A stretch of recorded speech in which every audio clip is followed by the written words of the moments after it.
E aí, gente, está começando mais um Mosaico. E hoje, né, Duda, o nosso tema é algo que faz parte do cotidiano de muita gente, né? Acho que hoje em dia todo mundo anda aí com uma mini câmera no bolso. E por isso que a gente veio falar aqui hoje sobre fotografia. Duda, para você, o que faz alguém ser um fotógrafo? Bom, eu acho que precisa muito da técnica, né? Porque muita gente tira foto no automático, está acostumado com celular ou a câmera no automático. E o bom fotógrafo não faz isso, né? Ele sabe mexer com a câmera no manual, ele sabe mexer com flash, tem toda a técnica, né? Eu acho que também o olhar, né? Não adianta nada você ter um bom equipamento se você não sabe identificar uma boa fotografia, fazer uma boa foto, né? Você acha que tem que ter... Fotógrafo geralmente fala que tem que ter o feeling, né? Você olhar um objeto, uma situação e falar, tipo, isso aqui dá uma boa foto. Acho que essa junção de feeling com a técnica faz um bom fotógrafo, né? É verdade. E se você aí de casa quer algumas dicas sobre como se tornar um bom fotógrafo, como manusear uma câmera e identificar uma boa foto, confira aí esse quadro que o Eric Costa preparou para a gente sobre algumas dicas aí para quem está começando. Primeiro, não se preocupe em ter os melhores e mais caros equipamentos, até porque o mais importante é a pessoa por trás da câmera e não a câmera em si. É possível produzir belas imagens com qualquer tipo de câmera. Sim, qualquer tipo. Aproveite esse período e treine um pouco seu olhar. Busque novos ângulos, perspectivas e pontos de vista. E claro, faça muitas, mas muitas fotos. A segunda dica é estar com a câmera na mão sempre que puder. É aquela coisa, na dúvida, leva a câmera. Fotografia é momento e na maioria das vezes você não escolhe, apenas acontece. Mas para não perder o momento é preciso ser rápido, então aprenda os princípios básicos. Você controla a câmera e não o contrário. Entenda o tripé básico da fotografia, o diafragma, o obturador e ISO. Fotografe no modo manual e explore também o modo criativo da sua câmera. Essa dica é simples, basta pesquisa e treino.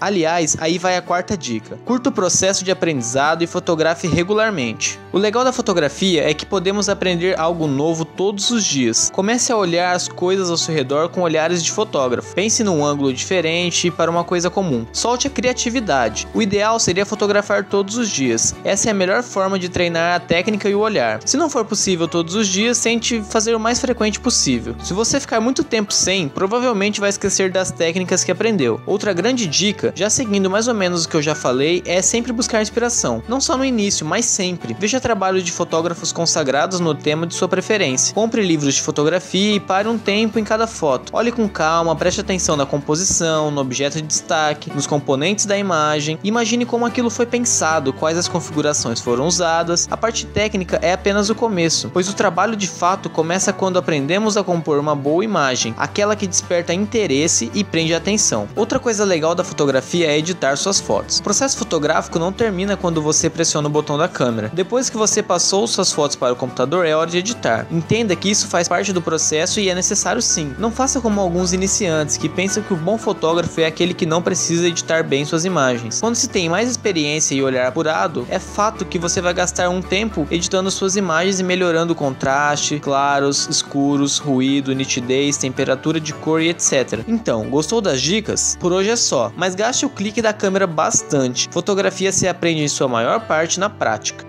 É muito legal essas dicas. Acho que eu vou aproveitar, você também, né? Eu com certeza vou levar alguma dessas aí para quando eu for tirar minhas fotos. E, Duda, aqui em Maringá, acho que você já deve ter percebido também, tem uma cena bem legal da fotografia, né? Tem muita gente aí fazendo trabalhos bem interessantes. A gente tem ótimos profissionais, né? Gente que, é bem o que você falou, que está mudando de área ou que está se aprimorando, né? Explorando novos olhares aí da fotografia. E se você aí quer conhecer um pouquinho mais sobre a cena da fotografia aqui em Maringá, confira aí essa reportagem. A cena cultural e artística de Maringá está cada vez maior, inclusive na área de fotografia. E se você quer conhecer 5 fotógrafos aqui da cidade que se destacam, fique ligado. Primeiramente, vamos falar de uma mulher que saiu do jornalismo, direcionando para o fotojornalismo com o pé direito. Mariana Cateivas concluiu o curso de jornalismo em 2015 e no TCC fez o Vivendo na Boleia. O documentário contou com uma pesquisa etnográfica, onde a fotógrafa experimentou as vivências do cotidiano dos caminhoneiros. Uma das poucas pessoas que faz aquilo que realmente gosta, né? Que nem todo mundo tem essa oportunidade de fazer aquilo que gosta. E eu faço porque eu gosto mesmo. Ainda falando da foto documental, conheça agora Rafael Sais, que vive entre dois mundos totalmente diferentes, o da fotografia documental e o da moda. Ele já tem um nome consolidado como fotógrafo de moda em Maringá e região. Em 2015, ele começou seu trabalho documental no Nepal, depois dos terremotos que devastaram o país. Em 2016, conheceu a maior favela africana no Quênia. Também foi parar em tribos indígenas na região do Vale do Omo, lá na Etiópia. E você pode acompanhar todo esse trabalho documental pelo projeto Walk. Em número 3, vamos falar de fotografia de casamento, que também é um registro, um documento. Mas não é apenas isso. Os fotógrafos André e Jéssica Manzano trabalham fotografando esse momento e tornam eterna as emoções de um dos dias mais importantes das vidas de muitos. Um fotógrafo que muitos de vocês devem trombar pelos shows de Maringá é o Álvaro Sasaki. Ele está sempre acompanhando os shows das bandas de Maringá e aproveitando para tirar belas fotografias desses momentos. Olha só o resultado. O quinto e último não mora mais aqui em Maringá, mas é daqui. O ex-advogado André Donadil tem o projeto Nu pelo Nu, que tem como objetivo simplesmente fotografar o nu, em sua essência, sem preconceitos de beleza, sem pensar em cicatrizes, marcas ou qualquer coisa do tipo. Mostrar da forma mais natural possível.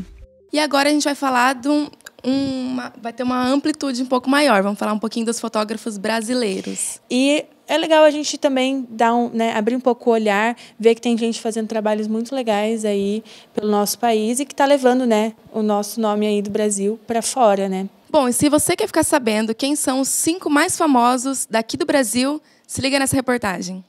É impossível não começar com talvez o melhor entre eles, se não o melhor, ao menos o mais conhecido mundialmente, Sebastião Salgado. Ele é um dos mais importantes fotógrafos vivos do mundo. O mineiro é formado em economia, mas deixou a profissão e foi trabalhar com fotografia. Ele já trabalhou com inúmeras agências e tem mais de 10 obras publicadas, entre elas Gênesis, um livro fotográfico que captura as belezas da natureza e culturas de outros povos. Em 2014, foi lançado um documentário sobre a vida dele. Intitulado O Sal da Terra, o filme foi indicado ao Oscar de melhor documentário e é dirigido pelo filho, Juliano Ribeiro Salgado, e o diretor alemão Wim Wenders. Outro importante fotógrafo nacional foi Araquém de Alcântara. Nascido em Florianópolis, Santa Catarina, ele é apontado como um dos precursores da fotografia de natureza no país por muitos críticos especializados. O trabalho de Alcântara é documental e mostra belas paisagens da natureza brasileira e nações indígenas, tão ricas em detalhes que já garantiram ao fotógrafo importantes prêmios nacionais e internacionais. Tal qual o colega de profissão Sebastião Salgado, o paulista German Lorca não possui formação em fotografia. Ele, formado em ciências contábeis na década de 40, começou fotografando a cidade de São Paulo, principalmente pontos importantes da história da cidade. As fotos possuem um certo tom de estranhamento, fazendo com que ele também trabalhasse com fotos publicitárias. Possui muita sensibilidade ao retratar o cotidiano dos paulistanos, com muita liberdade e fotos bastante poéticas.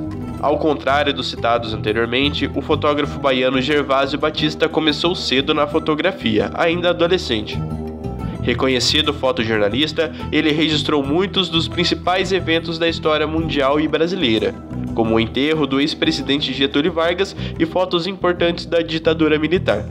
Também fotografou Fidel Castro, Che Guevara e registrou a Revolução Cubana, além de acompanhar de perto a Guerra do Vietnã, em Saigon. Finalizando essa singela lista está Walter Firmo. O carioca é considerado um gênio no trato das cores e retrata nos detalhes a beleza da cultura brasileira. Aprendeu a fotografar sozinho e integrou a equipe principal da cultuada revista Realidade, além de ter sido diretor da Funarte nos anos 80, o Instituto Nacional de Fotografia da Fundação Nacional de Arte. Então, Duda, e a gente já falou sobre Maringá, falamos sobre o Brasil, mas lá fora também tem muita gente que faz sucesso nessa área, em vida e também depois que já morreu, né? Tem muita gente, muito fotógrafo aí que é conhecido, mas que já não está mais trabalhando, né? Acho que acontece muito em várias áreas da arte, né? Muita gente acaba sendo só reconhecido depois da morte. Então, hoje a gente vai falar um pouquinho sobre a Vivian Maier, que ela era uma fotógrafa, só que ela não trabalhava com isso. Então, ela descobriram os negativos dela muito tempo depois da morte dela. E, hoje em dia, ela é uma fotógrafa super reconhecida, mas depois da morte, né? E se você também quer conhecer um pouquinho da história, um pouquinho da fotografia da Vivian Maier, confere aí essa reportagem que a gente preparou. Vivian Maier foi uma garota comum de Nova York, mas passou boa parte da infância na França. Ao voltar aos Estados Unidos, começou a trabalhar como babá, trabalho que tomou boa parte do tempo durante 40 anos. Durante o tempo livre, geralmente nos finais de semana, ela, com uma câmera Rolleiflex na mão, passou a registrar o cotidiano de pessoas em Nova York, Chicago e Los Angeles.